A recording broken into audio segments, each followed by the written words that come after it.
વેસુ વિસ્તારમાંથી એક ઇસમને health warning વગરની વિદેશી સિગારેટના જથ્થા સાથે સુરત શહેર એસઓજી પોલીસે ઝડપી પાડ્યો હતો।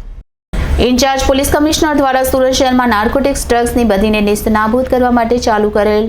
નો ડ્રગ્સ ઇન સુરત સિટી અભિયાન અંતર્ગત શહેર વિસ્તારમાં આવેલા પાનના ગલ્લા તથા ટોબેકો પ્રોડક્ટ્સના હોલસેલ વિક્રેતાઓ દ્વારા ઈ સિગારેટ, હેલ્થ વોર્નિંગ વિનાની સિગરેટ તથા ઈ હુક્કાનું વેચાણ કરવામાં આવી રહ્યું છે,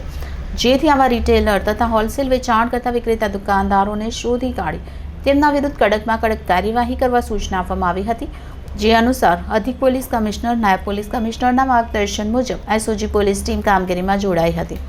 મળેલી સૂચના આધારે એસઓજીના અધિકારી માણસોની અલગ અલગ ટીમ હેલ્થ વોર્નિંગ વિનાની સિગરેટ, ઈ સિગારેટ તથા ઈ હુક્કાનું વેચાણ કરતા પાનના ગલ્લાઓ તથા ટોબેકો પ્રોડક્ટ્સના હોલસેલ દુકાનદારો પર ચાંપતી નજર રાખવામાં આવી રહી હતી। આ દરમિયાન હેડ કોન્સ્ટેબલ જગશીભાઈ શાંતિભાઈ તથા police constable Rajeshbhai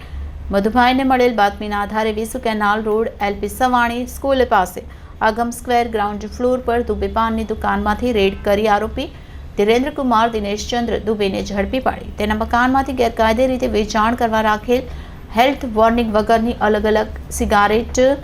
એસલાઇટ્સ, special gold કંપનીની સિગારેટ પેકેટ મળી કુલ 11,000થી વધુનો મુદ્દામાલ કબજે કરી વધુ તપાસ હાથ ધરી છે।